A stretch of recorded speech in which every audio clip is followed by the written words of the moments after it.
Assalamu alaikum jama'a wa rahmatullahi ta'ala wa barakatuh. Ni na kuɗin matashi ne na garin Kedimawa wanda aka fi sani da sunan nake da yawa. Dan sunan na kai goma, ni kana san wani kana zaki da shi ba.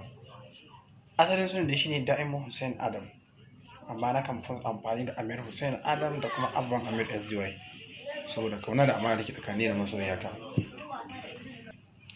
Yau labarin Mayu ya tashi ne akan wani mutumi mai gida wanda yake da mata sabuwa amarya, inda matar take da kiran shi da honey, shi kuma na kiranta da sweetheart. To amma da labari ya daɗi suna ya canzu, suka canza kansu suna suka koma I hate you, ita kuma ta koma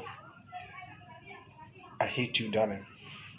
Wannan suna da ya tasiri a kansu da yanayin su kasance a matsayin masoya, maimakon su ce I love you ko I like you, shi ne suke representing ɗin wannan suna. Na san kun gane me nake nufi. To hakan ne yasa wasu lokaci kuma mahaifiyarsa ta ziyarci cikin gida sai ya ce I hate you darling. To dan mahaifiyarta kuma ta yi karatun boko take ce I hate you darling, kawai sai ta ce mata ma I hate you sweetheart. Kawai baba yarinyar tana tashi sai ta ɗora duna, wayyo Allah na shiga uku, yanzu ka ɗan Faridata, duk duniya ne nan ba take so in ba kai ba.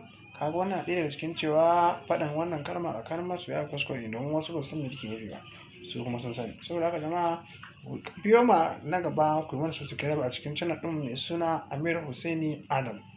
Mun gode.